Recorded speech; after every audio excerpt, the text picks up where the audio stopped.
नमस्कार दोस्तों, स्वागत है आपका ऑप्शनल फिलॉसफी की क्लासेज में। पेपर 1 हमारा चल रहा है जहाँ हम प्लेटो को पढ़ रहे थे। प्लेटो को पढ़ते हुए सबसे पहले हमने जो है वो प्लेटो के केंद्रीय सिद्धांत को जाना था, जो कि क्या है, प्लेटो का प्रत्यय सिद्धांत। जब हमने प्लेटो के प्रत्यय सिद्धांत को पढ़ लिया और हमारी समझ में ये बात आई कि एक तो दृश्यमान जगत है और एक प्रत्ययों का जगत है, तो एक प्रश्न ये उठता है कि भाई इन दोनों जगतों के बीच में आपस में क्या संबंध हो सकता है।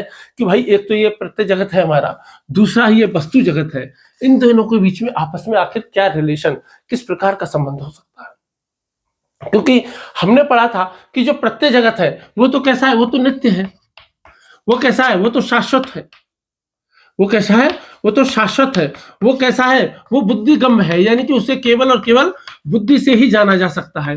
वहीं यदि हम वस्तु जगत की बात करेंगे तो वस्तु जगत तो कैसा है, परिवर्तनीय है। वस्तु जगत कैसा है, परिवर्तनीय है। वस्तु जगत कैसा है, इंद्रिय अनुभव है, इंद्रिय जनित है, यानी कि इंद्रियों से ही हमें इस संसार के बारे में जानकारी मिलती है वस्तु जगत की, जबकि जो प्रत्ययों की जो दुनिया है उसकी बुद्धि से जानकारी मिलती है। अब ये जो प्रश्न है कि भाई इन दोनों के बीच आखिर रिलेशन को कैसे समझा जाए, आखिर इसका और इसका संबंध क्या है, तो इसके और इसके संबंध के लिए दर्शन में कुछ बातें, मतलब इस प्रॉब्लम को क्या कहा जाता है, पार्टिसिपेशन प्रॉब्लम कहा जाता है। पार्टिसिपेशन प्रॉब्लम जो है वो इसको दर्शन की दुनिया में कहा जाता है कि आखिर इन दोनों का आपस में रिलेशन क्या है। तो इनको लेकर के कुछ बातें चलती हैं। तो सबसे पहले कहते हैं कि इनके बीच क्या संबंध है। सबसे पहला इनके बीच जो संबंध होता है उसकी उस थ्योरी को जो समझाया जाता है उसको कहा जाता है कॉपी थ्योरी। उसको क्या कहा जाता है, कॉपी थ्योरी, यानी कि प्रतिबिंबवाद। प्रतिबिंबवाद, प्रतिबिंबवाद, प्रतिबिंबवाद का मतलब यह है कि जो वस्तु जगत है यह प्रत्यय जगत की नकल है। भाई आप प्लेटो है, प्लेटो की एक पुस्तक है टिमेयस, है ना, टिमेयस उनकी एक पुस्तक है। उस पुस्तक में उन्होंने सृष्टिकर्ता का जिक्र किया है। किसका जिक्र किया है उन्होंने, सृष्टिकर्ता का जिक्र किया है। और सृष्टिकर्ता को वो डीमर्ज कहते हैं, है ना। और वो कहते हैं कि ये सृष्टिकर्ता क्या करता है ना, इस प्रत्यय जगत की नकल बना देता है। और इस प्रत्यय जगत की नकल ही क्या है, ये दुनिया है।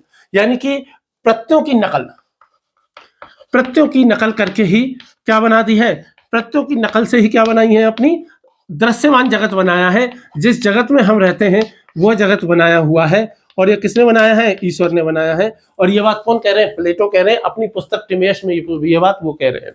वो कहते हैं जैसे मान लो कि जैसे एक शिल्पकार होता है, शिल्पकार क्या करता है, एक नक्शे को देखता है और नक्शे को देख करके ही भवन बनाता है।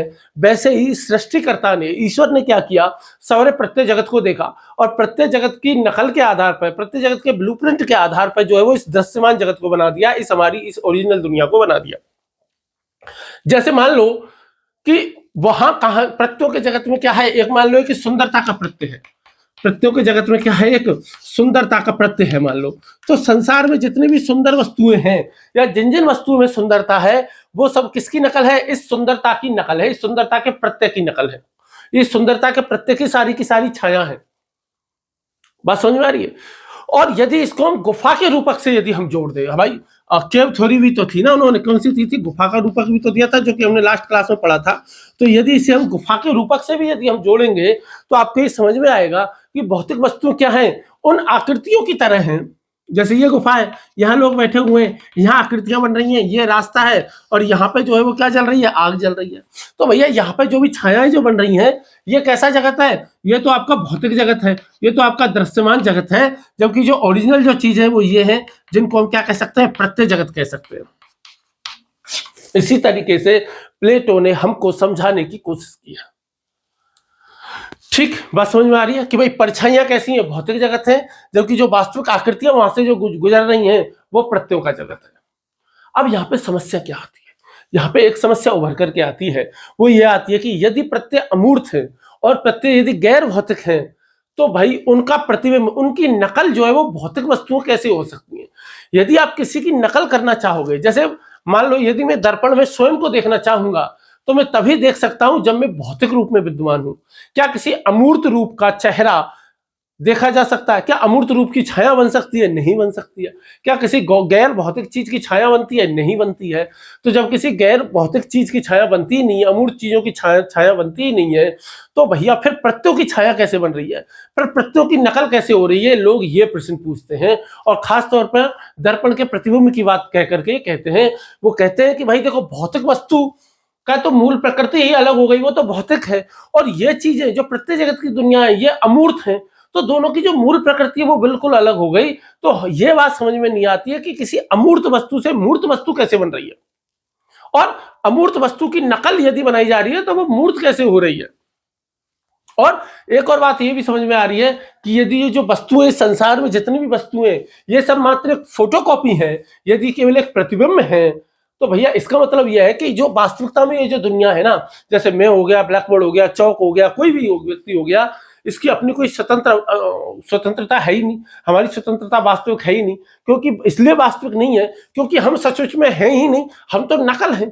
और नकल कोई ओरिजिनल थोड़ी होती है, नहीं होती भाई। फोटोकॉपी की कोई वैलिडिटी होती है क्या?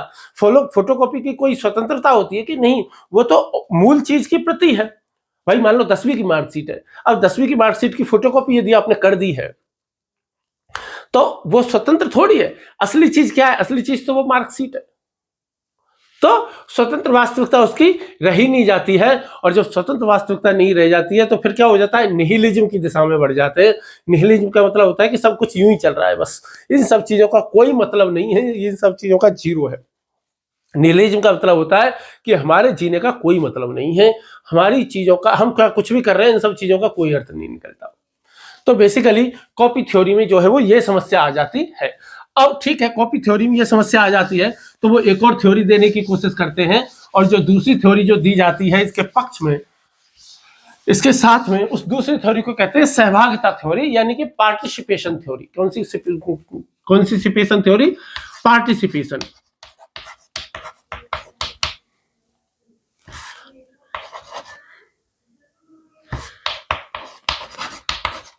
Participation theory.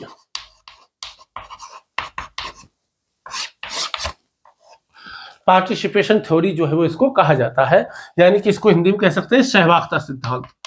सहभागिता सिद्धांत।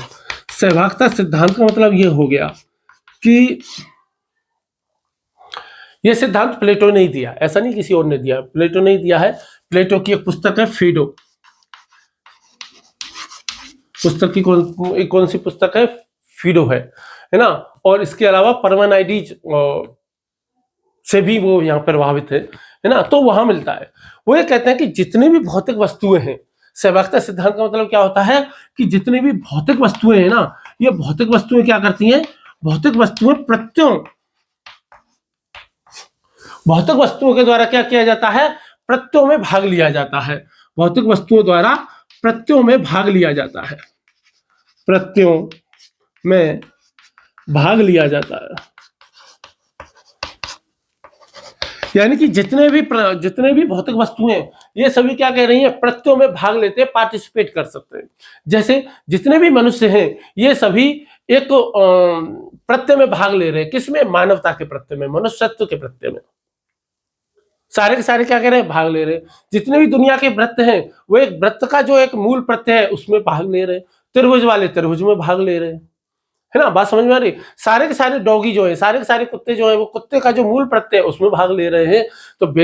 तो ये है। अब इसमें क्या होता है ना, कोई भी वस्तु अपने आदर्श रूप के जितने नजदीक जाती है वो उतनी ही अधिक हमको पूर्ण लगती है। जैसे मान लो कि मेरे जैसे और कई सारे हजारों टीचर हैं इस भारत में, लाखों टीचर हैं भारत में, तो आजकल हर कोई यूट्यूब पे पढ़ाता है तो खूब सारे टीचर हैं। तो सारे के सारे जो टीचर हैं, जो पढ़ाने वाले जो लोग हैं, वो क्या कर रहे हैं? वो शिक्षक के प्रत्यय में भाग ले रहे हैं, लेकिन जो सबसे नजदीक है उसको हम पूर्ण मान लेते हैं। जैसे विकास दिव्य कीर्ति सर है, और विकास दिव्य कीर्ति सर को हम कहते हैं कि यार ये सबसे अच्छे शिक्षक है। सोशल मीडिया पे तो ज्यादातर लोगों की यही मानना है कि विकास दिव्य कीर्ति सर सबसे पूर्ण है। वो क्यों पूर्ण लगते हैं? वो इसलिए पूर्ण लगते हैं क्योंकि वो जो शिक्षक का जो आदर्श प्रत्यय है वो उसके सबसे नजदीक है। यदि किसी को खान सर लगते हैं तो वो उसके नजदीक है, यदि कोई कहे अवैध ओझा सर है तो वो उसके नजदीक है। तो मतलब जो कोई भी आपको लगे, या आपको कोई अपने स्कूल का कोई लगता हो, अपने कॉलेज का कोई टीचर लगता हो, भाई जरूर थोड़ी सारे टीचर सोशल मीडिया पर प्रसिद्ध हों, है ना। बहुत सारे टीचर ऐसे हो सकते हैं जो बेचारे सोशल मीडिया पर इतने प्रसिद्धि नहीं प्राप्त कर पाए, लेकिन हो सकता है बहुत शानदार पढ़ाते हो, अपने कॉलेज में बहुत गजब का पढ़ाते हो, अपने स्कूल में गजब का पढ़ाते हो, प्राइमरी स्कूल में बहुत गजब का पढ़ाते हो। तो वो क्या है, वो अपने आदर्श प्रत्यय के क्या है, उतने ही ज्यादा नजदीक हैं जितने कि वो पूर्ण है। इस सिद्धांत से लाभ क्या होता है भाई, इसमें क्या होगा ना, कोई बहुत अच्छा टीचर है और बहुत खराब टीचर है, जैसे मैं हूं और विकास दिव्य कीर्ति सर है, तो हम दोनों ही क्या कर रहे हैं, शिक्षक के प्रत्यय में भाग ले रहे हैं, पर अलग अलग मात्रा में भाग ले रहे हैं। वो बहुत ज्यादा करीब है, मैं बहुत ज्यादा दूर हूं, बस इतना ही अंतर है। अब इस सिद्धांत से लाभ क्या होता है, इस सिद्धांत का लाभ ये हो जाता है, जब हम सहभागिता सिद्धांत को मानते हैं तो सहभागिता सिद्धांत ये नहीं मानता कि वस्तु जगत पूरी तरीके से क्या है, नकली है या आभासी है। वस्तु जगत को ये क्या नहीं मानता कि भाई ये आभासी है या नकली है या पूर्णतः असत्य नहीं मानता। और इसके अलावा ये विभिन्नता की व्याख्या भी कर सकता है ये सिद्धांत कि आखिर चीजें अलग अलग भिन्न भिन्न क्यों है, सभी मानव अलग अलग क्यों है। लेकिन फिर यहाँ एक समस्या आ जाती है, जिसे अरस्तु का तृतीय व्यक्ति दोष कहते हैं। तृतीय व्यक्ति तर्क कह लो, तृतीय व्यक्ति दोष कह लो, थर्ड मैन आर्ग्यूमेंट जिसको कहते हैं अरस्तु का। तो यहाँ पे एक समस्या आ जाती है और उस समस्या को हम क्या कहते हैं, मैं यहाँ लिख देता हूं, अरस्तु का तृतीय व्यक्ति दोष, थर्ड मैन आर्ग्यूमेंट। क्या आ जाता है, थर्ड मैन आर्ग्यूमेंट, तृतीय व्यक्ति तर्क, तृतीय व्यक्ति तर्क। तो क्या है अरस्तु का तृतीय वर्ग, अरस्तु का तृतीय व्यक्ति तर्क क्या है। वो कहते हैं अरस्तु, भाई तुम कह रहे हो कि जितने भी मानव है वो सब मानवता के प्रत्यय में भाग ले रहे हैं, ठीक है, जितने भी मनुष्य हैं वो सभी मनुष्यत्व के प्रत्यय में भाग ले रहे हैं, जितने भी शिक्षक हैं वो सभी शिक्षकत्व के प्रत्यय में भाग ले रहे हैं, ठीक है, मान लिया। लेकिन जब हम एक शिक्षक में और एक शिक्षकत्व के प्रत्यय में, दोनों के बीच में कुछ समानता बताना चाहेंगे कि भाई शिक्षकत्व के प्रत्यय में और शिक्षक में दो प्रत्ययों के बीच में क्या समानता है, तो उन समानताओं को दिखाने के लिए एक और उच्चतर प्रत्यय मानना पड़ेगा।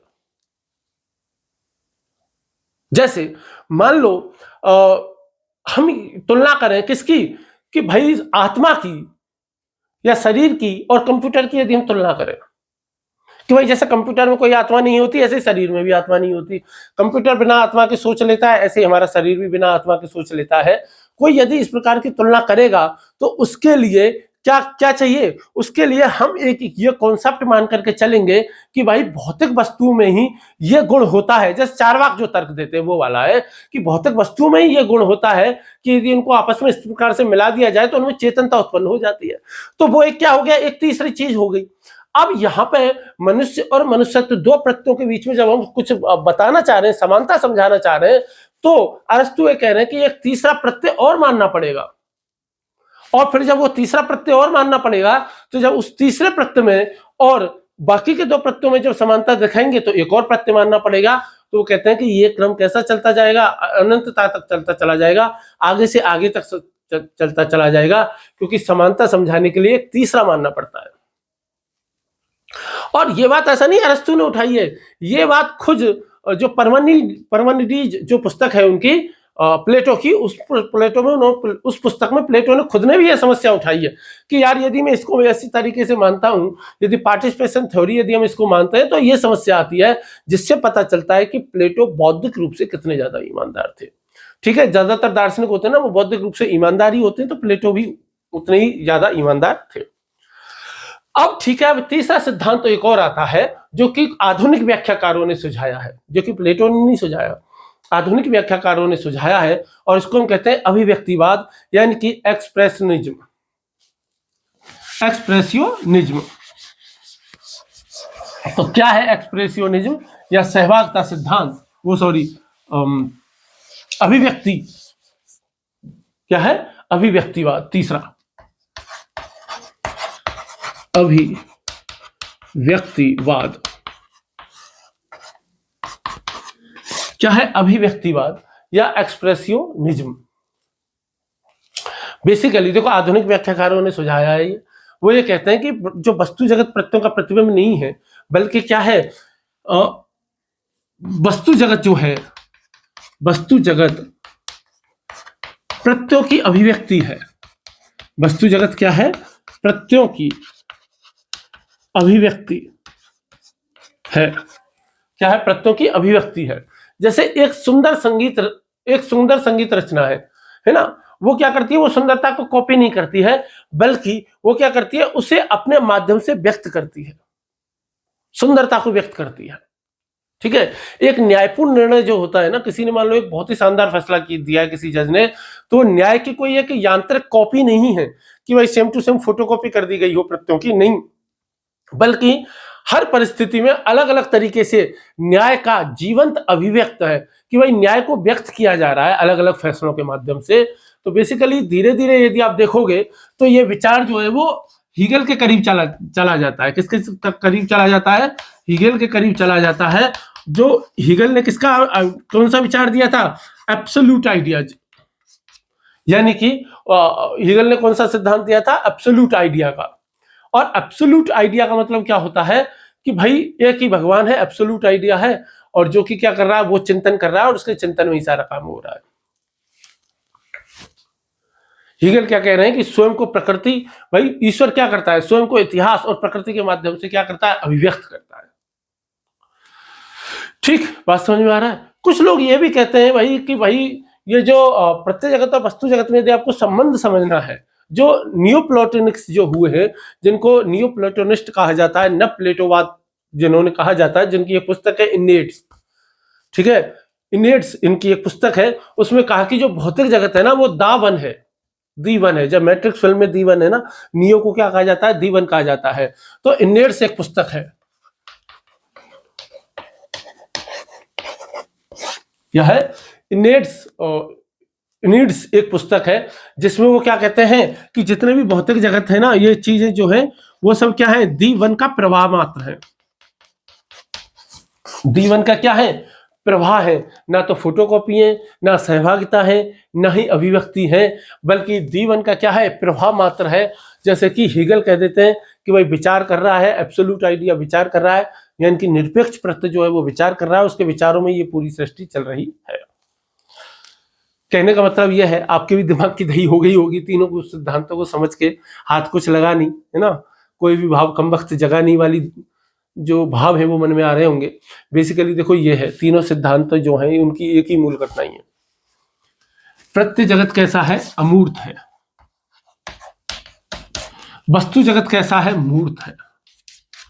अब हमारे सामने ये समस्या आ रही है कि एक अमूर्त चीज और एक मूर्त चीज के बीच में हम आखिर कैसे संबंध स्थापित करें, उनके बीच क्या संबंध है। जैसे मानवता और मानव के बीच में आखिर क्या संबंध है? मानवता तो जो है वो दिखाई नहीं देती है ना, वो तो कैसी है? एब्स्ट्रैक्ट है, लेकिन मानव दिखाई देता है। तो इन दोनों के बीच में आखिर संबंध क्या है?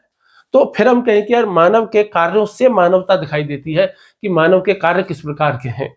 तो फिर वो मानवता का दिखाना भी तो पड़ता है ना कि आखिर रिलेशन क्या है।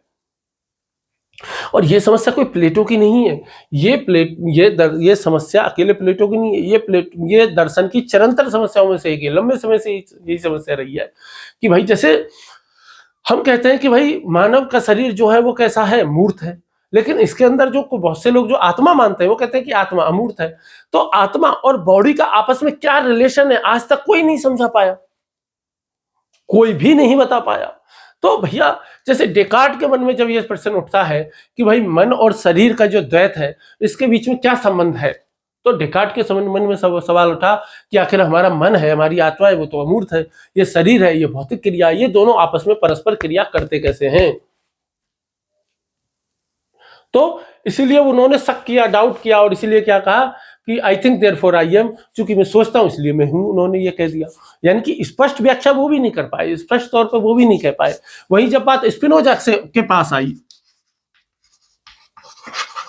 किसके पास आई? जब ये समस्या स्पिनोजा के पास आई तो स्पिनोजा ने क्या कहा कि देखो सबस्टांस तो एक ही है, सबस्टांस यानी कि द्रव्य।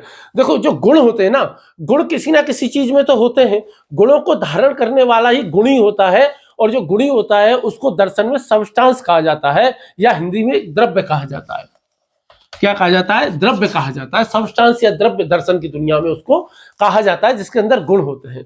तो स्पिनोजा ने ये कहा कि भाई देखो, ये जो द्रव्य सब्सटेंस होता है ना, इस सब्सटेंस के ही दो गुण हैं, एक गुण है मूर्त और दूसरा गुण है अमूर्त। तो एक गुण हो गया आपका शरीर और दूसरा हो गया मन या आत्मा। ये स्पिनोजा ने व्याख्या की कि सब्सटेंस एक ही है, बस सब्सटेंस में गुण दो हैं। अब अरस्तु से जब ये पूछा जाएगा तो अरस्तु बहुत सरल समाधान देने की कोशिश करते हैं।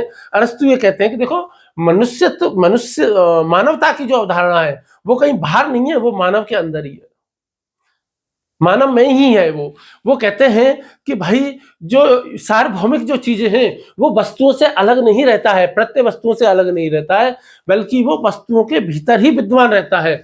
मनुष्यत्व जो है वो किसी दूसरे जगत में विद्वान नहीं है, बल्कि मानवता की जो अवधारणा है वो प्रत्येक मानव के अंदर ही निहित है।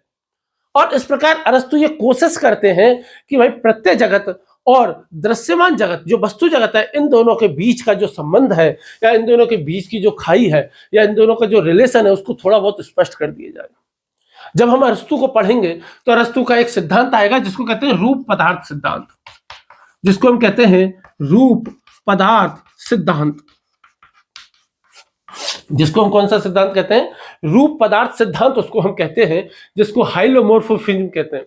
हाइलोमोर्फिज्म, जिसको क्या कहते हैं? हाइलोमोर्फिज्म कहते हैं। तो इस प्रकार से भाई जो वस्तु जगत है और प्रत्यय जगत है वो दर्शन की दुनिया का सबसे जटिल प्रश्न है, सबसे गहरा प्रश्न है, सबसे बेहतर भी प्रश्न है। ठीक है। और इसने ना आप 20वीं सदी तक के दर्शन को इसने प्रभावित किया है किसी ना किसी तरीके से। आज भी लोग ये स्पष्ट कोई नहीं कर पाया, किसी प्रकार की विज्ञान कोई भी ये स्पष्ट नहीं कर पाई कि आत्मा होती है कि नहीं होती है।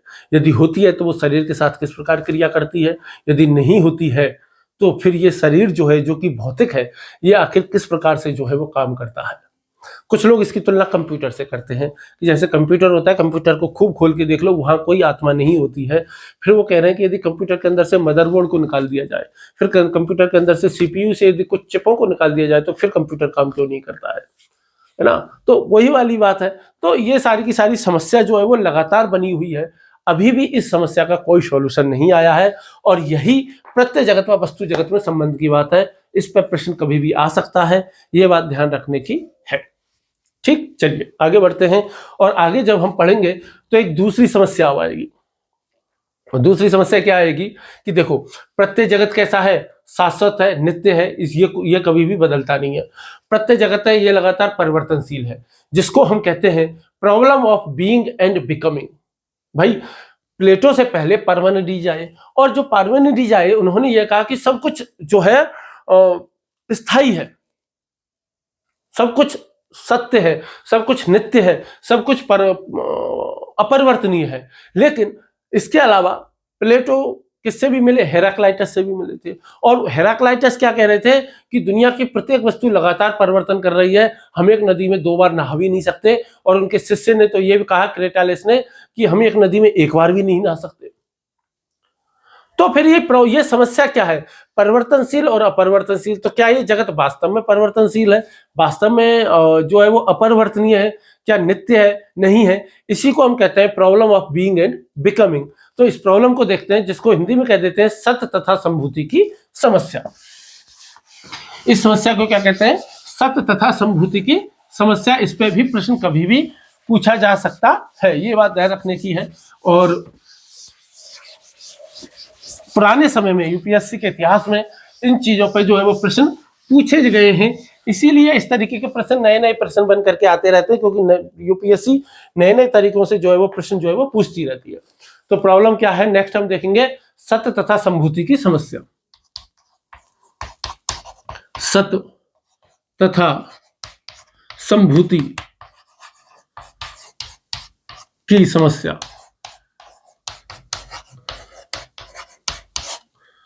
प्रॉब्लम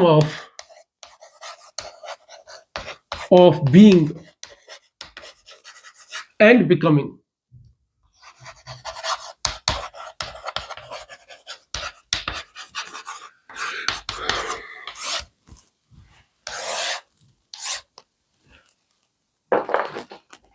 तो इस समस्या को सॉल्व करने की कोशिश करते हैं। भाई देखो, जितने भी दर्शन जो रहे हैं अभी तक का भी दर्शन हो, या प्लेटो की बात, समय की बात करें तो उस समय जो ग्रीक दर्शन था, ग्रीक समय की दर्शन की मूल समस्या क्या थी? ग्रीक दर्शन की उस समय की मूल समस्या ये थी कि भाई जो वास्तविकता जो है, सच जो है, जो वास्तविक है, आखिर उसका स्वरूप क्या है? क्या वो स्थिर है या परिवर्तनशील है? यदि सब कुछ बदल रहा है तो फिर स्थिर ज्ञान कैसे संभव है? फिर तो ज्ञान भी स्थिर नहीं होना चाहिए। और यदि सब कुछ स्थिर है तो फिर हमको जगत में तो परिवर्तन होता दिखाई दे रहा है। फिर हम इस परिवर्तन के जो अनुभव है इसको कैसे समझाया जाएगा? इसी को ही हम क्या कहते हैं? The problem of being and becoming, सत्य तथा संभूति की समस्या है। सत्य का मतलब सत्य है, संभूति मतलब होने की। तो ये है। तो इसमें दो सिद्धांत है, एक पार्मेनिडीज का है और दूसरा किसका है? आपका हेराक्लाइटिस का है। तो दोनों का ही हम देखेंगे और दोनों को प्लेटो कैसे मिला करके बात बताते हैं हमको, दोनों का समन्वय प्लेटो किस प्रकार से करते हैं उसको हम जानने की कोशिश करेंगे आज की क्लास में या इस क्लास में। चलिए, तो सबसे पहले हम देखते हैं थ्योरी ऑफ बीइंग। सबसे पहले हम किसको देखते हैं? Theory of being. Theory of being. और थ्योरी ऑफ बीइंग किससे जुड़ी हुई है? थ्योरी ऑफ बीइंग किसने दी है? हमारे पार्मेनाइडीज ने दी है। किसने दी है? पार्मेनाइडीज ने दी है। तो क्या कह रहे हैं पार्मेनाइडीज? देखो, वास्तविकता का स्वभाव क्या है ये तो हम बात कर ही रहे हैं, क्या वो स्थिर है या गतिशील है? यदि सब कुछ बदल रहा है तो फिर स्थिर ज्ञान कैसे संभव है? और यदि कुछ भी नहीं बदल रहा है तो फिर हम अनुभव को कैसे समझ सकते हैं? तो देखो, पार्मेनाइडीज क्या कहते हैं? पार्मेनाइडीज कहते हैं कि जो वास्तविक सत्ता है, पार्मेनाइडीज क्या कहते हैं कि जो वास्तविक जो सत्ता है, वास्तविक सत्ता कैसी है? वास्तविक सत्ता तो नित्य है, वास्तविक सत्ता तो शाश्वत है, वास्तविक सत्ता तो अपरिवर्तनीय है। ये बात कौन कह रहा है? पार्मेनाइडीज कहते हैं। उनका तर्क जो है ना वो बहुत ही ज्यादा सरल है पर बहुत गहरा भी है। वो कह रहे हैं कि यदि कोई भी वस्तु बदलती हुई है, जब लोगों ने उनसे पूछा ना कि पर इंद्रियां देखती हैं और इंद्रियों को चीजें बदलती हुई दिखाई देती हैं, तो वो कहते हैं कि भैया देखो, वस्तुएं बदलती हैं पर वही वस्तुएं बदलती हैं जो असत से उत्पन्न हुई हो या जो सत्य से असत्य में बदल गई हैं। यानी कि यदि कोई वस्तु बदल रही है तो इसका मतलब वो सत्य नहीं है। और वो कहते हैं कि चूंकि असत्य का अस्तित्व तो है ही नहीं, असत का अस्तित्व तो है ही नहीं ना, वो कह रहे हैं असत का अस्तित्व है ही नहीं, और चूंकि असत का अस्तित्व है ही नहीं तो इसका मतलब यह है कि भाई असत से प्रभावित होकर के यदि कोई वस्तु, इसलिए इसका परिवर्तन जो है वो कैसा है? तार्किक रूप से असंभव है। एक बात बताओ, क्या असत्य है? अब कुछ कह रहे हैं कि असत का अस्तित्व ही नहीं है। जब असत का अस्तित्व ही नहीं है तो फिर इसका परिवर्तन कैसे हो रहा है? भाई उसका परिवर्तन तो होना ही नहीं चाहिए। जो चीज अस्तित्व में नहीं है, अगर उसका परिवर्तन कैसे हो रहा है? और हेराक्लाइटस ठीक इसका उल्टा कह रहे हैं। हेराक्लाइटस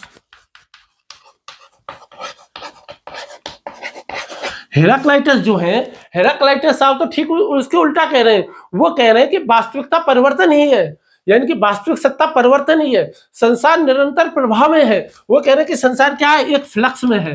फ्लक्स मतलब कि एक प्रवाह में है। संसार एक नदी की तरह लगातार बहे जा रहा है और चूंकि बहा जा रहा है इसलिए परिवर्तनशील है, वो रुक ही नहीं रहा है। और उनका एक बहुत ही प्रसिद्ध कथन क्या है कि हम एक नदी में 2 बार नहीं नहा सकते, हम एक नदी में 2 बार प्रवेश नहीं कर सकते। नदी देखने में वही रहती है पर उसका जल तो हर क्षण बदल रहा है ना। स्थिरता क्या है? हमारी इंद्रियों की सीमा है। जैसे नागार्जुन साहब क्या कहते थे कि चलता हुआ तीर चलता नहीं है, बल्कि हर क्षण में वो स्थिर है। ये हमारी इंद्रियों की सीमा है कि हमारी इंद्रियों को वो चलता हुआ दिखाई देता है, वास्तव में वो तीर चलता नहीं है। बात समझ में आ रही है? और यही बात हेराक्लाइटस साहब भी कह रहे हैं कि स्थिरता को देखना हमारी इंद्रियों की सीमा है, वास्तविकता को हमारी इंद्रियां कई बार देख नहीं पाती हैं। इनका शिष्य जो क्रेटाइलस था वो तो ये तक कहता है कि हम एक नदी में 1 बार भी नहीं नहा सकते, क्योंकि जिस पानी में हमारा पैर गया, दोनों पैर गए, उसके बाद ऊपर की बॉडी जाएगी, इतनी देर में तो पानी बह करके चला जाएगा और नया पानी आ जाएगा।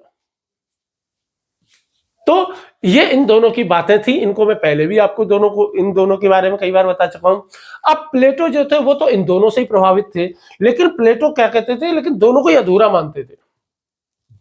वो कहते थे कि दोनों सही हैं पर अलग अलग स्तरों पे सही है। दोनों क्या है, सही है, लेकिन कैसे है, दोनों अलग अलग स्तरों पर सही है। पार्मेनिडीज साफ भी सही है और हेराक्लाइटस साफ भी सही है। तो फिर वो दोनों को सही कैसे दिखाते हैं, तो दोनों को सही वो ये इस तरीके से बताते हैं। तो वो ये कहते हैं कि यदि हम तत्व मीमांसा की दृष्टि से देखें, यदि हम किसकी दृष्टि से देखेंगे, तत्व मीमांसा यानी कि मेटाफिजिक्स की दृष्टि से यदि हम देखेंगे, तो तत्व मीमांसा की दृष्टि से जो प्रत्यय जगत है वो नित्य है, वो तो अपरिवर्तनशील है। यानी कि परमानेंट जिसकी बात कर रहे हैं वो तत्व मीमांसा की बात कर रहे हैं। और तत्व मीमांसा का जो प्रत्यय है, तत्व मीमांसा का प्रत्यय कैसा है, सत है। और चूंकि वो सत है तत्व मीमांसा का प्रत्यय, इसलिए वो कैसा है, अपरिवर्तनीय है।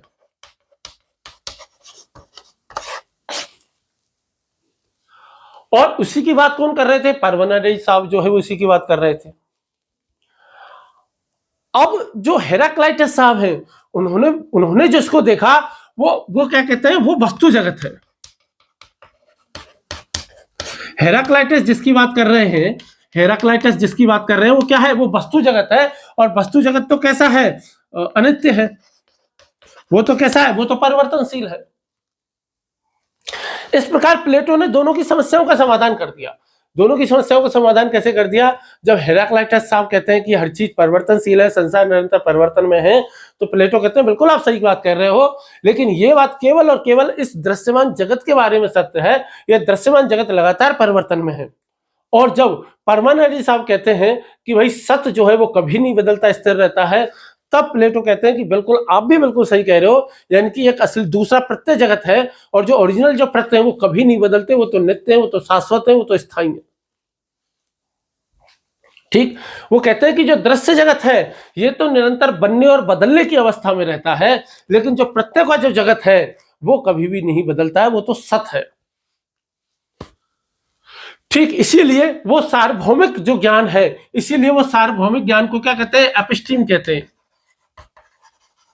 और जो ज्ञान बदल जाता है उसके लिए कौन सा शब्द यूज करते हैं, डोक्सा यूज करते हैं, जिसके बारे में हमने लास्ट क्लास में बात भी की थी। इन दोनों में अंतर भी हमने बताया था। प्लेटो की सबसे प्रसिद्ध पुस्तक कौन सी है, दी रिपब्लिक पुस्तक है। उस पुस्तक में प्लेटो ने यह कहा कि जो डोक्सा है, डोक्सा बेसिकली जो है वो हमारा असत संसार से संबंधित है, वो सत से जुड़ा हुआ है ही नहीं। और कहने का मतलब यह है, आप ये कह सकते हो बड़ी आसानी से कि प्लेटो ने क्या कर दिया, तत्व मीमांसा और ज्ञान मीमांसा दोनों में स्थिरता ला दी और परिवर्तन के विरोध को एक समन्वित रूप दे दिया। भाई यहां उन्होंने ज्ञान मीमांसा दे दी, ज्ञान मीमांसा के अनुसार भौतिक जगत का जो ज्ञान है वो तो एपिस्टीम है, और सॉरी जो प्रत्यय जगत का जो ज्ञान है वो तो एपिस्टीम है, वो ज्ञान है जो कि निश्चित होता है, जो कि सार्वभौमिक होता है, जो कि सर्वकालिक होता है। जबकि जो डोक्सा जो होता है, डोक्सा क्या होता है, डोक्सा बदल जाता है, क्योंकि हमारे इंद्रिय जनित अनुभव है, इंद्रिय जनित अनुभव तो बदल जाता है। जैसे अभी मैं कहूं कि यार आज इतनी ज्यादा सर्दी नहीं पड़ रही है, तो ऐसा हो सकता है कि शाम होते होते सर्दी बढ़ जाए। बात समझ में आ रही है, ये स्थिर ज्ञान थोड़ी है कि आज सर्दी नहीं है। या ऐसा हो सकता है कि अचानक से बारिश हो जाए, ओले पड़ जाए और ठंड का मौसम हो जाए, सर्दी हो जाए। तो बेसिकली इस प्रकार से प्लेटो ने क्या किया, the problem of being and becoming को एक समन्वित तरीके से प्रयास, एक ही जैसा बनाने की कोशिश की, यानी कि समन्वित कर दिया, दोनों की समस्याओं को सॉल्व करने की उन्होंने कोशिश कर दी। ठीक, आगे बढ़े। आगे यदि हम बढ़ेंगे तो जो प्रत्ययवाद है, प्रत्ययवाद क्या अकेले प्लेटो ने दिया है, नहीं, अकेले प्लेटो ने नहीं दिया, वो बर्कले साहब ने भी दिया है, वो हीगल ने भी दिया है। तो इन तीनों के प्रत्ययवाद की अब हम तुलना करके देखेंगे, प्लेटो के प्रत्ययवाद की तुलना करके देखेंगे बर्कले से और हीगल से भी। भाई comparison of Plato's idealism with Berkeley and Hegel's idealism. तो उन दोनों का भी जो आइडियलिज्म जो रहा हुआ है, तो इन तीनों का प्रत्ययवाद क्या है, क्यों है, कैसे है, उन तीनों के तुलना हम करके देख लेते हैं। किससे, प्लेटो से।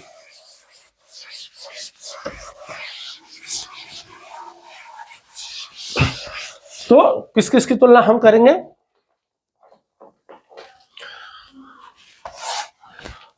हम तुलना करने वाले हैं प्लेटो, हीगल,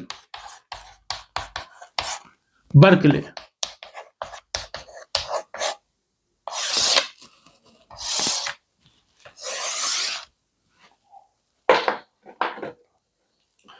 प्लेटो, हीगल, बर्कले, इन तीनों की हम तुलना करने वाले हैं। देखो, इन तीनों के तीनों को ही हम क्या कहते हैं? आदर्शवादी कहते हैं। ये तीनों के तीनों ही कैसे हैं?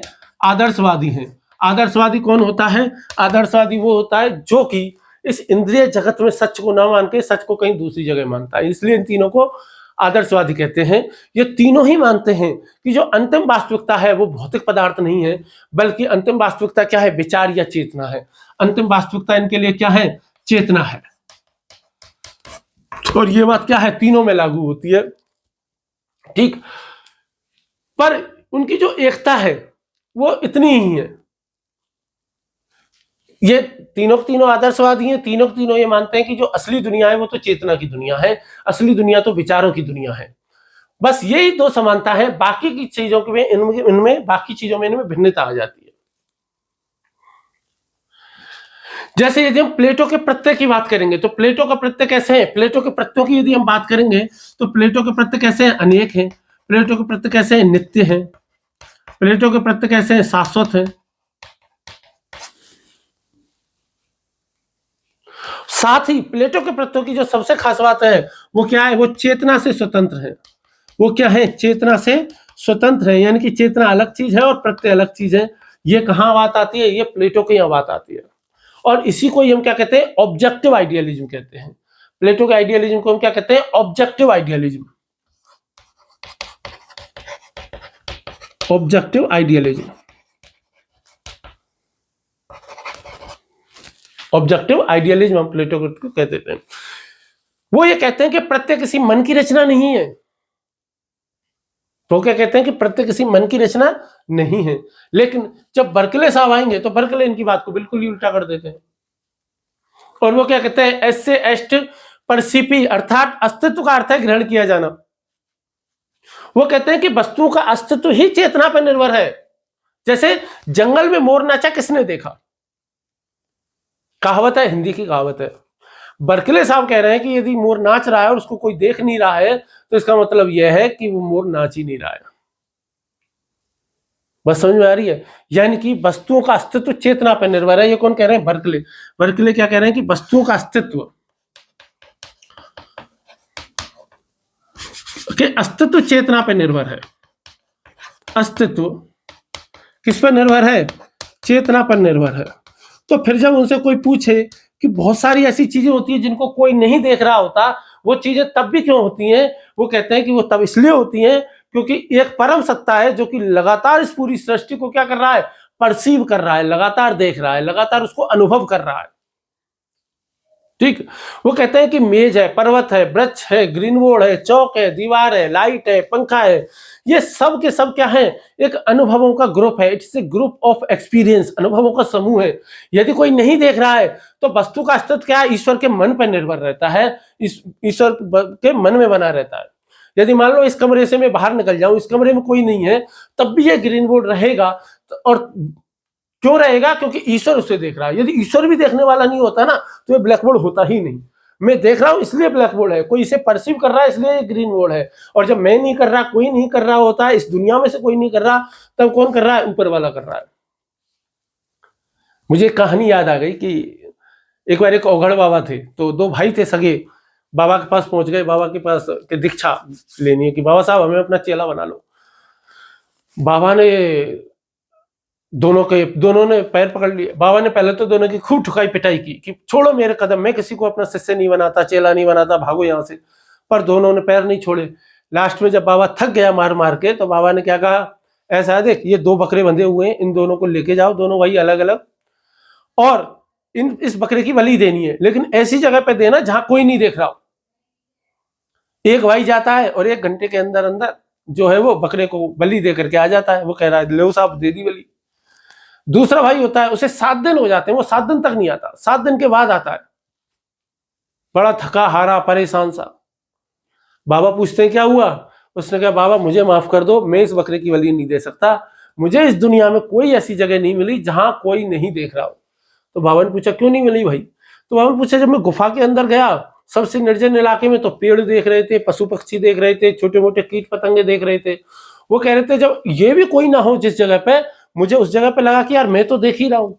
और कोई ना देख रहा हो, बकरा भी देख रहा है। फिर लास्ट में मैंने कहा कि जब ये भी, इसकी भी आंखों पर पट्टी बांधी, मैंने अपनी भी आंखों पर पट्टी बांधी, तब भी मुझे ऐसा लगा कि यार ऊपर वाला तो देख ही रहा है, भगवान तो देख ही रहा है। तो उसने कहा कि साहब इस संसार में ऐसी कोई जगह नहीं है जहां मैं इस बकरे की बलि दे सकूं, एक ऐसी जगह कोई नहीं है जहां कोई नहीं देख रहा हो। और यही बात कौन कह रहे हैं? हमारे बर्कले साहब कह रहे हैं। क्या कह रहे हैं? बर्कले साहब कह रहे हैं कि भैया,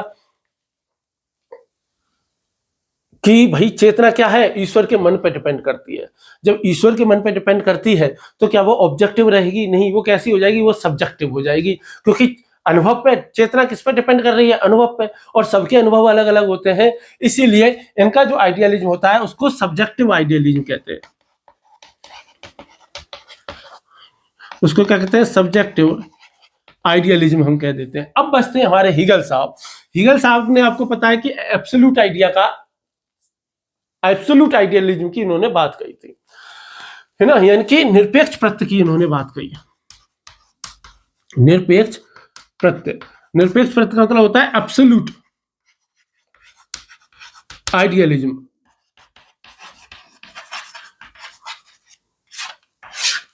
एब्सोल्यूट आइडियलिज्म का मतलब क्या है?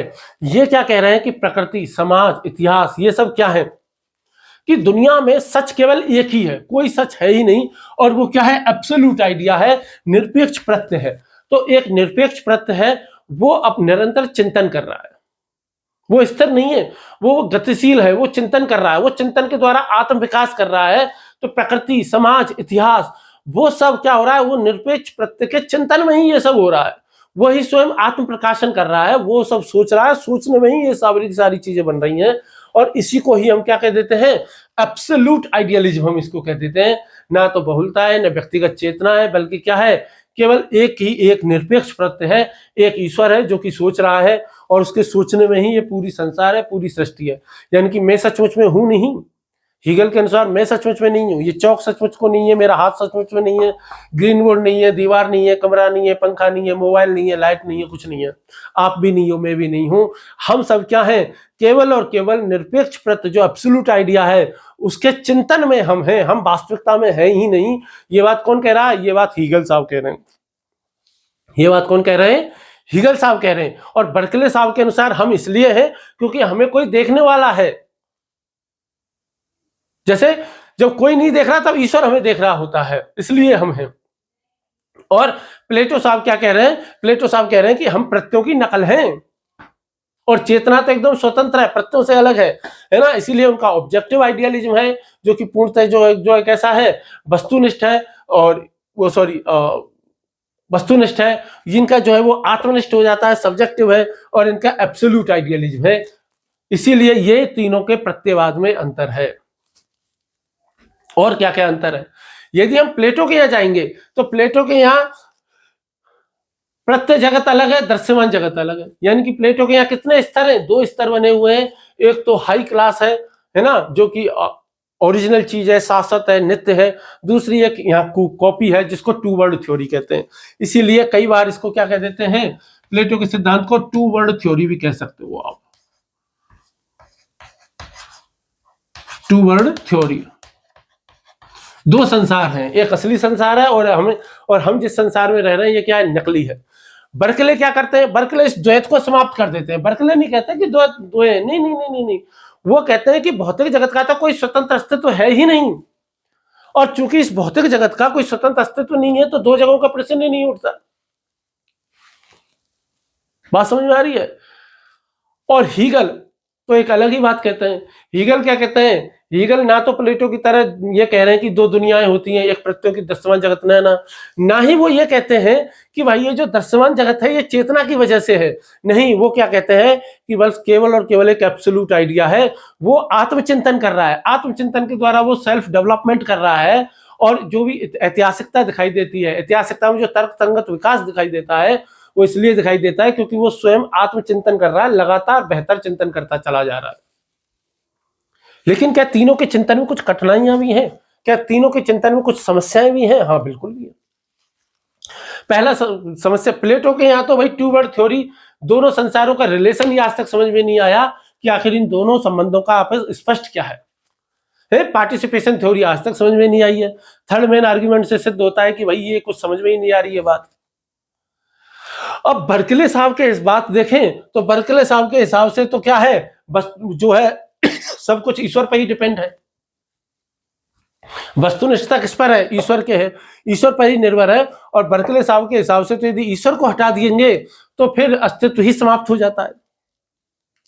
और हीगल के पास आएंगे तो हीगल का एब्सोल्यूट आइडिया तो इतना ज्यादा अमूर्त है, इतना ज्यादा अमूर्त है कि भाई व्यक्तिगत स्वतंत्रता तो है ही नहीं। हीगल के हिसाब से हम सब अब आजाद, आजाद तो छोड़ो, हम है ही नहीं, हम केवल चिंतन में हैं। इसलिए कार्ल पॉपर साहब जो है ना, वो इन सब की बुराइयां करते हैं, मतलब बुराइयां करने मतलब इन सब की आलोचना करते हैं। कौन करते हैं, कार्ल पॉपर।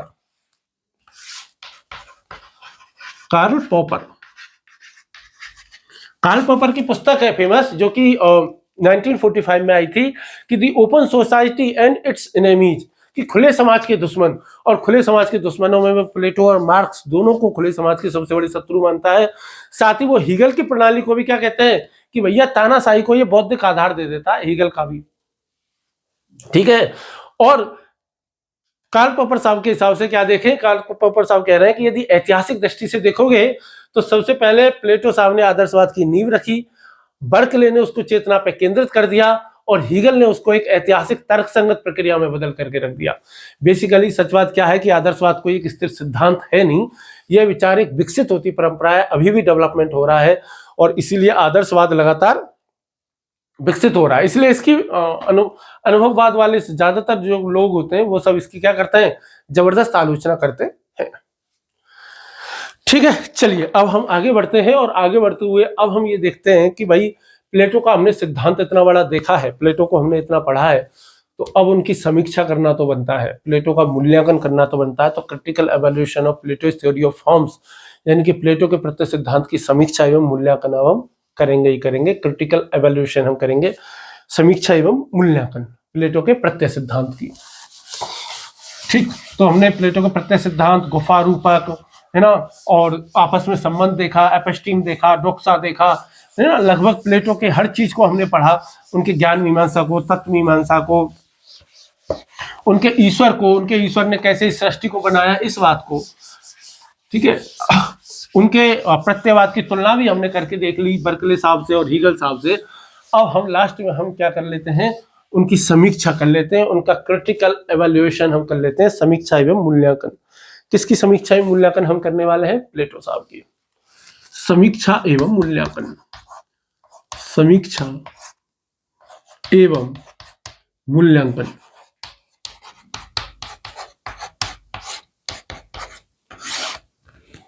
क्रिटिकल एवोल्यूशन,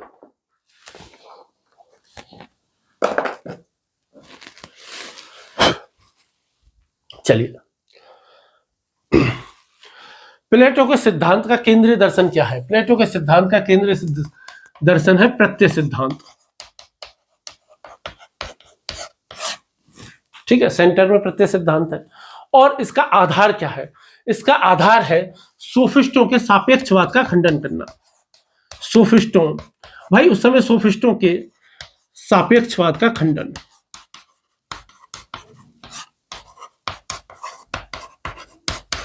आपको पता है कि उस समय सोफिस्ट चल रहे थे और सोफिस्टों ने क्या कहा था कि जैसे प्रोटैगोरस नाम का एक सोफिस्ट हुआ था जिसने क्या कहा था, man is the measure of all things, मनुष्य सभी वस्तुओं का मापदंड है। होमो मेंसुराज वो कहते थे, यानी कि मनुष्य सभी वस्तुओं का मापदंड है। इसका मतलब ये है, उन्होंने क्या कर दी, नैतिकता में, नैतिकता हो गया, ज्ञान हो गया, इन सब में उन्होंने क्या कर दी, व्यक्ति निष्ठता स्थापित कर दी। यानी कि व्यक्ति व्यक्ति के ऊपर डिपेंड करता है। जैसे वो कहते हैं शक्तिशाली का हित ही न्याय, थ्रेसिमेकस कहता है, वो भी सोफिस्ट था कि भाई शक्तिशाली का हित ही न्याय है। तो भैया यदि ऐसे होगा तो भाई संसार में न्याय रह नहीं पाएगा। यदि हम यह कह देंगे कि भाई man is the measure of all things, कि तो फिर तो हम यह कह देंगे कि भाई नैतिकता हर एक वस्तु मनुष्य के हिसाब से अलग हो जाएगी, सच हर एक मनुष्य के हिसाब से अलग हो जाएगा, तो नैतिकता का कोई सार्वभौमिक आधार नहीं रह जाएगा, सत्यता का कोई सार्वभौमिक आधार नहीं रह जाएगा। और प्लेटो ने इसी सापेक्षवाद का विरोध करने की कोशिश की और इसी सापेक्षवाद के विरोध में उन्होंने अपना प्रत्यय सिद्धांत दिया। उन्होंने अपना सिद्धांत दिया तो प्लेटो के मेरिट्स क्या है, पहले हम क्या देख लेते हैं, प्लेटो की मेरिट्स देख लेते हैं। मेरिट का मतलब अच्छी चीजें क्या क्या है। खराब खराब चीजें तो देखेंगे ही, आलोचना तो करेंगे ही। पहले अच्छी अच्छी चीजें देख लेते हैं ना, तारीफ कर लें पहले, तारीफ करने के बाद बुराई करते हैं तो आदमी को कम बुरा लगता है, ध्यान रखना है ना। और प्लेटो ऊपर से देख रहे हैं, सुन रहे हैं हमारी बातों को। चलिए, तत्वमीमांसीय दृष्टि से देखेंगे तो प्लेटो ने प्रत्ययों को नित्य द्रव्य माना है। क्या माना प्लेटो ने प्रत्ययों को? सबस्टांस, नित्य द्रव्य। सबस्टांस क्या होता है? सबस्टांस वो होता है जिसमें कुछ गुण होते हैं। गुण किसमें होते हैं? गुणी में होते हैं। उसके लिए शब्द दर्शन की दुनिया में द्रव्य सबस्टांस होता है। ये कैसे हैं? ये नित्य है। ये कैसे है? शाश्वत है। ये मैं 1000 बार बोल चुका हूं यार, है ना। और ये कैसे है? टाइम एंड स्पेस से परे है, यानी कि देश काल से परे है, देश काल से परे।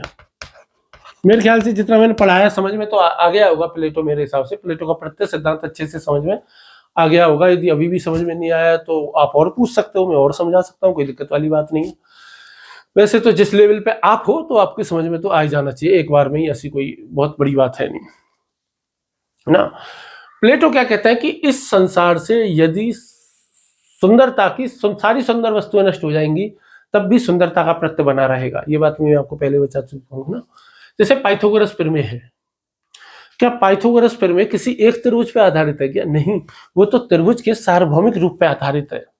वही बात यह है सुंदरता को लेकर के है, वही बात मनुष्य को लेकर के, वही बात न्याय को लेकर के, वही बात सत्य को लेकर के, साहस को लेकर के, न्याय को लेकर के, समानता को लेकर के भी यही है कि जब कोई मनुष्य नहीं था मानवता तब भी थी और मानवता उसके बाद भी रहेगी। ठीक है। ज्ञान मीमांसीय दृष्टि से यदि आप देखोगे तो ज्ञान मीमांसीय दृष्टि से प्लेटो ने जो एपिस्टीम और डोक्सा में जो भेद बताया वो बहुत ही एक शानदार चीज है ना। वो बहुत ही क्या है, एक गजब की चीज है, बहुत ही ज्यादा महत्वपूर्ण है। आधुनिक विज्ञान की यदि आप बात करोगे, मॉडर्न साइंस की बात करोगे तो वो भी क्या है, एपिस्टीम और डोक्सा पे ही क्या हुआ है, टिका हुआ है। वैज्ञानिक केवल प्रेक्षणों से संतुष्ट नहीं होता है। वैज्ञानिक 2-4 प्रैक्टिकल कर लेता है, 2-4 अवलोकन कर लेता है, उनसे संतुष्ट नहीं होता। वैज्ञानिक क्या करता है, सार्वभौमिक नियम की खोज करने की कोशिश करता है। क्या करता है? सार्वभौमिक नियम खोजने की कोशिश जो है वो करता है। चौक खत्म हो गए यार।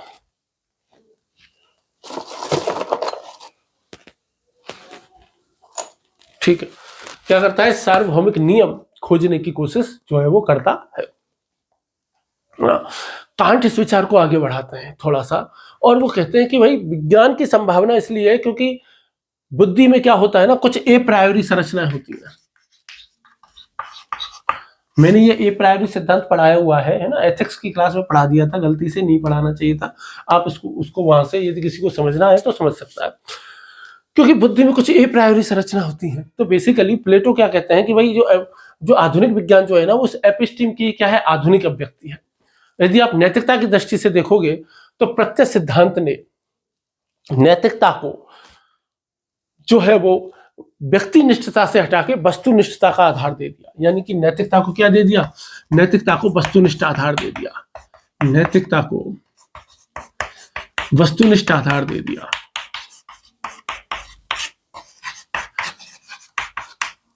नैतिकता को क्या दे दिया? एक वस्तुनिष्ठ आधार जो है वो इसने क्या कर लिया? प्रदान कर दिया। वो कहते हैं यदि न्याय का प्रत्यय शाश्वत है तो कोई भी राज्य, कोई भी बहुमत न्याय के सिद्धांत को बदल नहीं सकता। और यहीं से आगे बढ़कर के क्या आया? नेचुरल लॉ थ्योरी आई। नेचुरल लॉ थ्योरी आई, जिसी को ही हम क्या कह देते हैं? यूनिवर्सल ह्यूमन राइट्स हम इसको कह देते हैं। यानी कि सार्वभौमिक यूनिवर्सल ह्यूमन राइट्स। भाई सार्वभौमिक मानव के कुछ अधिकार है ना, जैसे जीवन जीने का अधिकार हो गया, है ना, पेट भरने का अधिकार हो गया, तो ये सारे के सारे कैसे हैं? यूनिवर्सल लॉ है ना। जीवन जीने का हो गया। और जब उन्होंने क्या बनाया? सोपान क्रम बनाया, तो यहां भी सोपान क्रम बन गया। प्लेटो ने बहुलता को स्वीकार किया, और प्लेटो ने बहुलता को स्वीकार किया कि भाई कई सारे प्रत्यय होते हैं, लेकिन फिर भी दर्शन को उन्होंने एक रखा, और एक किस आधार पर रखा? भाई उन्होंने सबसे ऊपर क्या दे दिया? शुभ का प्रत्यय दे दिया, the idea of good they दिया। क्या दे दिया? The idea of good they दिया। और द आइडिया के गुण ने इन सारे प्रत्ययों को संभाल करके रखा और इससे उनके दर्शन को ना कोहेरेंट सिस्टम में आ जाता है, यानी कि एक रैखिक क्रम में आ जाता है, एक व्यवस्थित क्रम में आ जाता है। तो ये कुछ उनके सिद्धांत की अच्छी बात है कि भाई उन्होंने नैतिकता को वस्तुनिष्ठ आदान प्रदान कर दिया। इसकी वजह से नेचुरल लॉ थ्योरी आई, इसकी वजह से यूनिवर्सल ह्यूमन लॉ बन गए। शुभ के प्रत्यय ने उनके की वजह से उनका दर्शन एक केंद्र में रहा। साथ ही उन्होंने एक नित्य द्रव्य की बात कही। उन्होंने ये भी कहा कि जो प्रत्यय होते हैं वो नित्य शाश्वत देशकाल से परे होते हैं। उन्होंने सबसे अच्छी बात जो एपिस्टीम और डोक्सा में भेद करके बताया कि कुछ ज्ञान ऐसे होते हैं जो कि सार्वभौमिक होते हैं और सार्वभौमिक ज्ञान के आधार पर ही आधुनिक विज्ञान में सार्वभौमिक नियम बनाए गए हैं। ठीक है, तो इस प्रकार की जो बातें हैं वो कुछ अच्छी बातें हैं कहाँ? प्लेटो के दर्शन में। लेकिन प्लेटो के दर्शन की कुछ आलोचनाएं भी होती हैं। तो क्या आलोचनाएं होती हैं, डीमेरिट्स क्या है वो हम देख लेते हैं। फिर प्लेटो के दर्शन में डीमेरिट्स क्या है? सबसे पहले डीमेरिट तो यही है कि भाई एक तो एक नकली दुनिया बना दी, एक ऐसी दुनिया बना दी जिसके बारे में कुछ कहा नहीं जा सकता कि वो दुनिया है कि नहीं है। एक तरफ से यदि हम सोचें तो ऐसा लगता है कि वो दुनिया है, दूसरी तरफ से ऐसा लगता है कि नहीं है। तो डीमेरिट्स।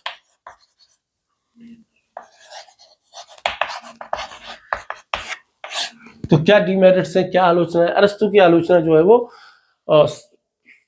प्लेटो की आलोचना जो है वो सबसे ज्यादा किसके द्वारा की गई है? अरस्तु के द्वारा की गई है।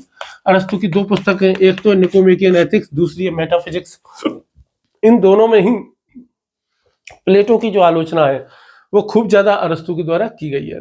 सबसे पहली बात जो सबसे समस्या उनकी कहते हैं कि उन्होंने वास्तविकता को दो संसारों में बांट दिया और वास्तविकता को दो संसारों में बांट करके समस्या को सुलझाने की बजाय समस्या को उन्होंने क्या कर दिया? और ज्यादा उलझा करके रख दिया। ठीक, तो पहली आपत्ति इनके बीच में क्या आती है इनके दर्शन पर, वो हम देख लेते हैं। दो तीन आपत्ति है, ज्यादा कुछ आपत्ति है नहीं ना। पहली आपत्ति क्या है? पहली आपत्ति है कि जगत की पर्याप्त व्याख्या नहीं है। इनके यहाँ जो है वो जगत की पर्याप्त व्याख्या नहीं है। जगत की पर्याप्त व्याख्या नहीं है। इनके यहाँ क्या है? जगत की पर्याप्त व्याख्या नहीं की गई है। यदि प्रत्यय नित्य हैं तो उनसे उत्पन्न वस्तुएं अनित्य क्यों होती हैं? ये बात प्लेटो नहीं समझा पाया। प्रत्यय अमूर्त हैं तो उनसे मूर्त भौतिक वस्तुएं कैसे बन जाती हैं? वो भी नहीं समझ पाया। वो ये भी नहीं समझा पाए कि यदि प्रत्यय पूर्ण है तो उनसे अपूर्ण वस्तुएं क्यों बन रही हैं। साथ ही प्रत्यय जगत और दृश्यमान जगत के बीच संबंध जो है वो भी कभी वो स्पष्ट नहीं कर पाए। दूसरी आपत्ति,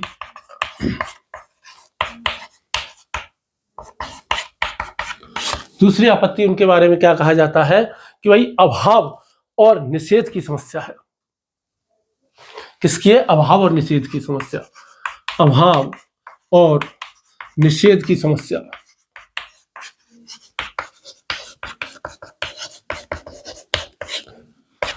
क्या है अभाव और निषेध की समस्या?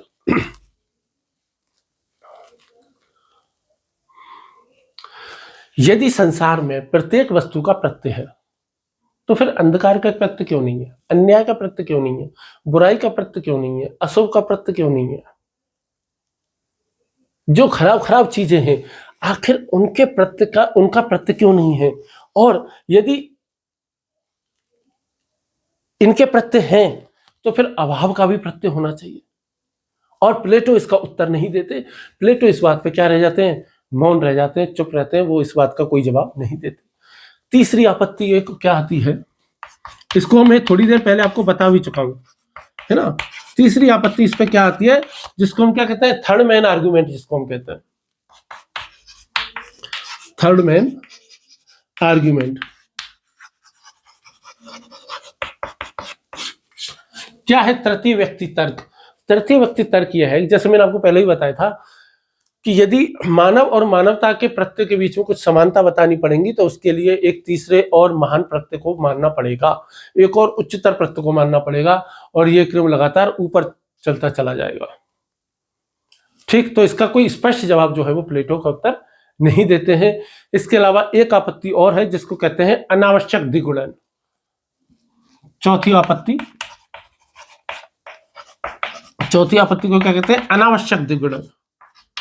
अनावश्यक दी गुडन, वो कहते हैं कि उन्होंने जबरदस्ती दो दुनिया बनाई है, जबरदस्ती दो दुनिया बनाने की कोई जरूरत है नहीं, ठीक है। वही कहते हैं कि प्लेटो ने एक समस्या को समझाने के लिए दुनिया को दुगना कर दिया। जैसे घोड़ों की व्याख्या वो समझाना चाहते हैं, इसके लिए घोड़े का एक अलग प्रत्यय मान लिया, इसको ही हम ओक्किम रेजर्स कह देते हैं। ओक्किम्स रेजर एक थ्योरी है।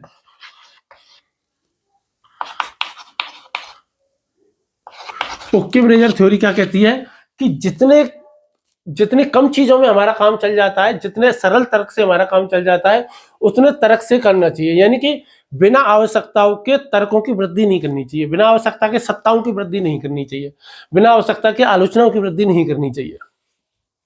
जब वो घोड़ों के लिए घोड़ों का प्रत्यय लेकर के आते हैं तो वो अनावश्यक रूप से बता रहे हैं, घोड़े में ही समझा दो ना। वो लोग क्या कह रहे हैं कि तुम घोड़े से ही समझा दो, क्यों एक और घोड़े का प्रत्यय और क्यों लेकर के आ रहे हो, है ना। ये दुनिया है, इसी दुनिया को समझा दो ना। तुम इस दुनिया के अलावा एक और दुनिया बता रहे हो, अनावश्यक रूप से और प्रत्यय बना दिए, हर चीज का प्रत्यय बना दिया, ठीक है। एक कुछ लोग ये कहते हैं कि भाई सार तत्व वस्तुओं से अलग नहीं हो सकता। एक और आपत्ति लोग क्या कहते हैं कि सार तत्व वस्तुओं से अलग नहीं हो सकता। भाई जैसे चौक है, तो चौक का जो चौकपन है वो इससे अलग नहीं हो सकता। चौक का जो चौकपन है वो चौक के अंदर भी तो रहेगा ना। तो क्या कहते हैं, सार तत्व वस्तुओं से अलग नहीं हो सकता, अलग नहीं हो सकता। सार तत्व क्या है, वस्तुओं से कैसा नहीं हो सकता, अलग नहीं हो सकता है। ठीक, बात समझ में आ रही है। वो कहते हैं कि भाई जो मनुष्यत्व है वो किसी अलग जगत में नहीं है, किसी दूसरी दुनिया में नहीं है। तुम इसको क्यों अलग बना रहे हो, सार तत्व को क्यों वस्तुओं से अलग बना रहे हो। जो मानवता का जो प्रत्यय वो मानव के अंदर ही है, घोड़ात्व का जो प्रत्यय वो घोड़े के अंदर ही है। भाई रूप और पदार्थ मिलकर इसी संसार में वस्तु बनाते हैं, ये क्यों नहीं कह देते, क्योंकि यही बात तो अरस्तु कह रहा है।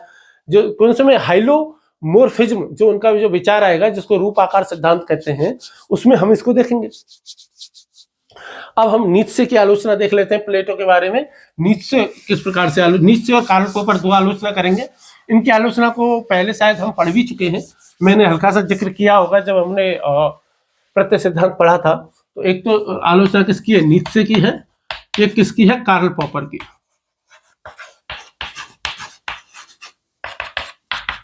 तो सबसे पहले हम देख लेते हैं नीत्शे की आलोचना। नीत्शे की पुस्तक है ट्वाइलाइट ऑफ द आइडियल्स, जो कि 19वीं सदी में जो पुस्तक आई थी, उसमें उन्होंने यह कहा कि प्लेटो ने इस दुनिया को दो संसारों में बांट दिया। उन्होंने कहा कि प्लेटो बहुत बड़ा धोखेबाज है, जिसने सच्चाई को एक दूसरी दुनिया में स्थापित कर दिया। जैसे ईसाइयत क्या करती है, ईसाइयत क्या कहती है मानव से कि तुम्हें इस जगत में नहीं रहना, तुम्हें इस दुनिया में नहीं रहना है, तुम बहुत बड़े पापी हो, तुम्हारे जीवन का अंतिम लक्ष्य तो कहाँ है, स्वर्ग में जाना है। तो इसका मतलब क्या है, सच्चाई दूसरी दुनिया में। इसका मतलब यह जीवन तो नकली हो गया, इस जीवन का कोई महत्व ही नहीं, इस जीवन की कोई वैल्यू खत्म कर दी।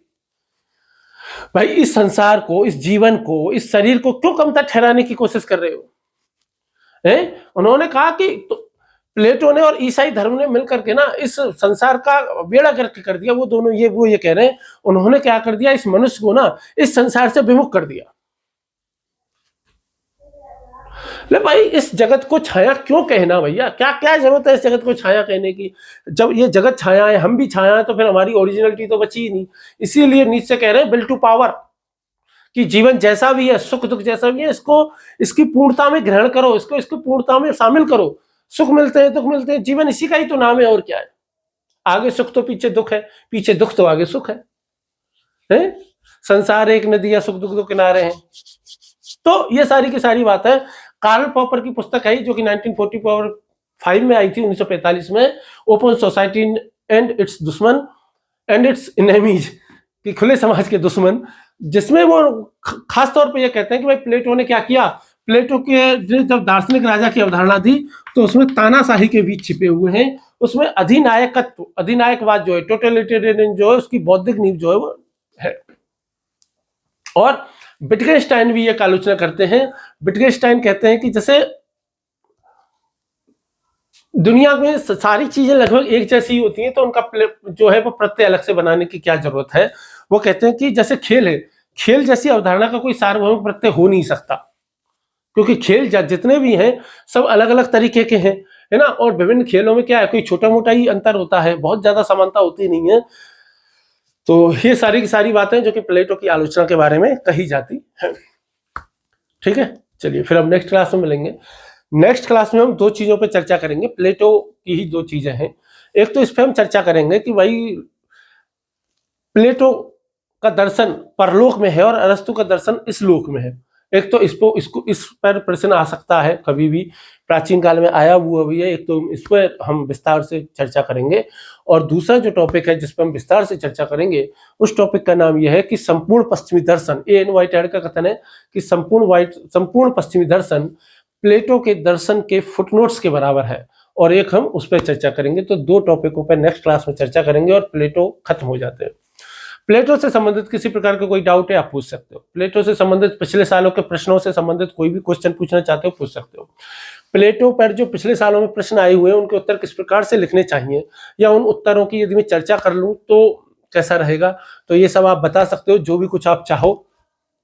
ठीक है, चलिए फिर नेक्स्ट क्लास में मिलते हैं, और नेक्स्ट क्लास में हम प्लेटो की दो चीजों को हम देखेंगे कि भाई प्लेटो की जो तत्वमीमांसा है वो स्वप्नदर्शी है, और अरस्तु की जो तत्वमीमांसा है वो वास्तविक जगत में है। ठीक है, इसी दुनिया में है। और दूसरा कि संपूर्ण पश्चिमी दर्शन प्लेटो के दर्शन के फुटनोट्स के बराबर है। तो इन दोनों टॉपिक्स को हम देखेंगे नेक्स्ट क्लास में, और उसके बाद फिर हम किसको शुरू कर देंगे, अरस्तु साहब को। उम्मीद है आपको समझ में आ रहा होगा। भाई प्लीज रिक्वेस्ट ये जरूर बता दें कि आपको समझ में आ रहा है कि नहीं आ रहा। प्रश्न जरूर करें, प्रश्न उत्तर जरूर लिखें। सबसे जरूरी काम आपका प्रश्नोत्तर लिखना ही है। जितने ज्यादा प्रश्नोत्तर लिखोगे उतना ज्यादा आपके एग्जाम के लिए उतना बेहतर रहेगा। चलिए फिर नेक्स्ट क्लास में मिलते हैं, तब तक के लिए धन्यवाद, नमस्कार, पढ़ते रहिए।